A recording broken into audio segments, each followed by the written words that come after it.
कुछ सपने ऐसे होते हैं जो रात को नींद में हम देखते हैं, लेकिन दूसरे तरफ एक स्वप्न ऐसा होता है जिसे निरंतर हम खुली आंखों से देखते हैं, चाहते हैं अपने जीवन में वो सपना हमारा पूरा हो जाए। तो क्या 2024 आपके उन तमाम सपनों को पूर्ण कर पाएगा जिसकी अभिलाषा आपने अपने हृदय में समाहित रखा है? इस बात की पुष्टि करने के लिए आज ये वीडियो लेकर के हम आपके समक्ष उपस्थित हुए हैं। ज्योतिष शास्त्र में कई विधियां हैं किसी भविष्य को जानने के लिए, और उन्हीं विधियों में जो सर्वाधिक सर्वश्रेष्ठ है और जो बड़ा ही गुप्त है वही है दोहरा गोचर पद्धति। इसके अनुसार देवगुरु बृहस्पति एक लंबे अवधि के ग्रह हैं, 1 वर्ष के होते हैं, और वहीं पर शनि देव महाराज भी 2.5 वर्ष के लिए अर्थात लंबे अवधि के ग्रह माने गए हैं। जब इन दोनों ग्रहों को मिला करके, इनके प्रभाव को मिला करके जो घर हमारा प्रभावी होता है, उस स्थान से यदि हमने मिला दिया, वो स्थान हमारा जागृति अवस्था में आ जाता है, अर्थात वहाँ के हमारे शुभ परिणाम हमारे जीवन में हमें प्रदर्शित होता है। आज विद प्रूफ आपको दिखाने जा रहे हैं कि कैसे और क्यों आपके जीवन में वो घटनाएं घटित होगी। आज हमने निर्माण किया है वृषभ राशि के जीवन में एक पत्रिका का, जो कि वर्तमान समय में जो आकाश में जो ग्रहों की स्थिति है इसी पर ये आधारित है, और साथ ही साथ आपको विद प्रूफ दिखाएंगे कि क्यों ये घटना आपके साथ घटित होगी, आखिर इसका कारण क्या होगा, कब होगा। ध्यान दीजिएगा, इसका मुख्य कारण ये है कि शनि देव ठीक आपके कैरियर भाव के अधिपति होते हैं और आपके कैरियर भाव पर ही अर्थात 10वें भाव पर ही समाहित अवस्था में उपस्थित हैं। ठीक देवगुरु बृहस्पति आपके जीवन में ये 12वें भाव को सुशोभित कर रहे हैं। अब देखिए कि जहां पर इन दोनों ग्रहों का प्रभाव जिस घर पर आकर के रुक जाएगा, वो घर हमारा एक्टिवेट हो गया, अर्थात उस घर के सारे परिणाम हमें प्राप्त होंगे। अच्छे भी मिल सकते हैं, बुरे भी मिल सकते हैं, लेकिन अभी स्थिति क्या है इसे समझिएगा। 2 भागों में ये समय आपका होगा 2024। एक तो होगा जनवरी, फरवरी, मार्च, अप्रैल, और उसके बाद होगा मई से लेकर के दिसंबर तक का समय। इसलिए इस वीडियो को छोड़ करके जाने की गलती मत कीजिएगा, निवेदन है हमारा आपसे, ताकि आप अधिकाधिक इस वीडियो के माध्यम से एक प्रारूप बना पाएं कि वास्तव में होना क्या है। प्रारंभ करते हैं।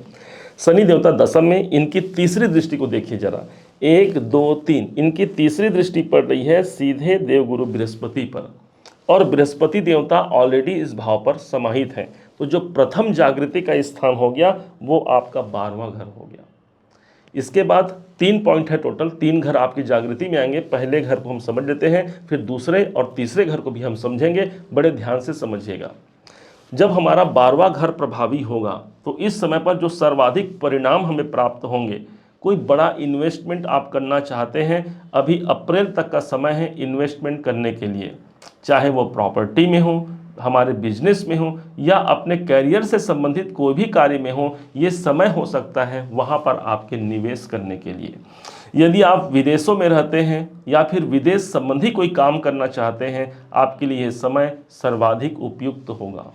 दूसरे तौर पर यह समझिए, यदि हम आयात निर्यात संबंधी काम कर रहे हैं, कहाँ, अदर कंट्री में या अदर स्टेट में, दोनों ही परिप्रेक्ष्य में ये दोहरा गोचर पद्धति आपका सपोर्ट करता है। एक तरफ तो भाग्य के कारक देवगुरु बृहस्पति और दूसरे तरफ कर्म के कारक शनि, अर्थात इस समय पर इन दोनों ही ग्रहों का समायोजन आपके जीवन पर प्राप्त होगा, कर्म का भी और भाग्य का भी। इस समय पर आपको जहां पर सतर्क रहने की आवश्यकता होगी, फिजूल खर्च से हमको बचना होगा।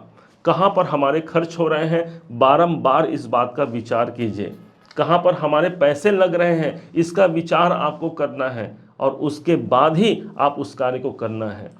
आप ये समझिए कि आप यदि मेडिटेशन में हैं, ध्यान साधना में आप रत रहने वाले हैं, आप साधु हैं, सन्यासी हैं, या फिर उस कार्य से संबंधित आप काम करते हैं, ये आपके लिए मोक्षदायक समय हो सकता है। अर्थात आपके कार्य बनने की संभावना, आपके ईश्वर प्राप्ति की संभावना 100% यहाँ पर बैठ सकती है।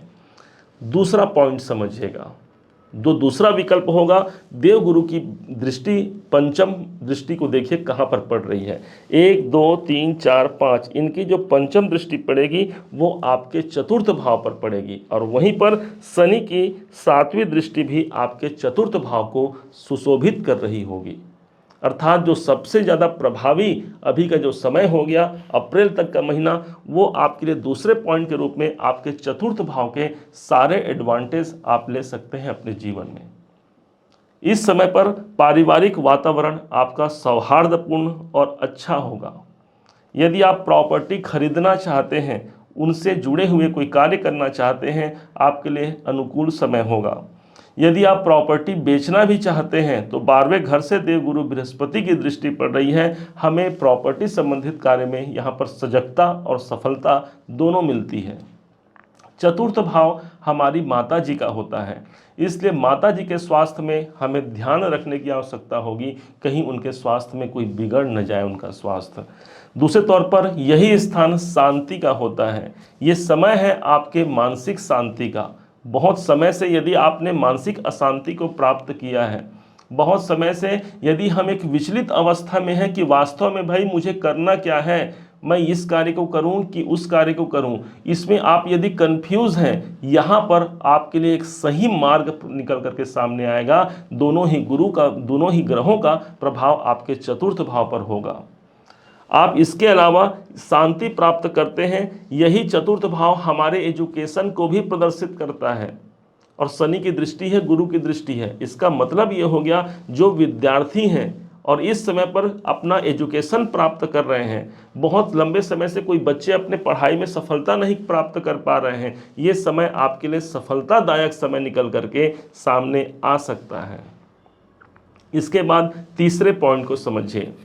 होगा क्या, जैसे ही 1 मई का दिन आएगा, यही देवगुरु बृहस्पति 12वें घर से हट जाएंगे। अर्थात गोचरी पद्धति के अनुसार ये आपके अपने वृषभ राशि पर ही इनका संचार हो जाएगा। वृषभ राशि पर ही आ जाएंगे 1 मई को ही, और तब से लेकर के पूरे आगे तक अर्थात 2024 के पूरे समय तक देवगुरु बृहस्पति यहीं रहेंगे। अब ये जो 2 भाव बताए हैं उनका फल हट जाएगा, और उसके बाद आपको मजबूती से फल मिलेगा उस स्थान का जहां पर इन दोनों ग्रहों का संबंध है। इस हिसाब से गुरु की दृष्टि 1 2 3 4 5, तो शनि की दृष्टि नहीं आ रही है। 8वां भाव आपका, सप्तम भाव आपका प्रभावी होगा, जहां पर 8 नंबर लिखा हुआ है। गुरु की 7वीं दृष्टि रहेगी और शनि की 10वीं दृष्टि रहेगी। 7वें भाव के सारे एडवांटेज आपको मई से लेकर के दिसंबर महीने तक देखने को मिलेंगे, जिसमें आपके व्यापार में बढ़ोतरी का समय ये हो सकता है। एक ऐसे बढ़ोतरी का समय होगा जिस समय पर मैंने प्रयास अपना किया है और मेरे प्रयासों का प्रतिफल मुझे प्राप्त हो रहा है। मैंने जो अनुभव प्राप्त किया है उस अनुभव मेरे कैरियर में मैं देख पा रहा हूँ, ये आपके लिए समय हो सकता है। इस समय पर आप चाहे नौकरी कर रहे हैं या व्यापार कर रहे हैं, दोनों ही परिस्थिति में एक नए मुकाम को आप प्राप्त कर सकते हैं। साथ ही साथ यदि आपका विवाह नहीं हुआ है, विवाह संबंधी चिंताओं से ग्रस्त हैं, दोनों ही स्थिति में यहाँ पर एक सुंदरता वातावरण देखने को मिलेगा। एक सुंदर पत्नी अथवा सुंदर पति की प्राप्ति अविवाहित कन्या या वर के लिए प्राप्त हो सकती है।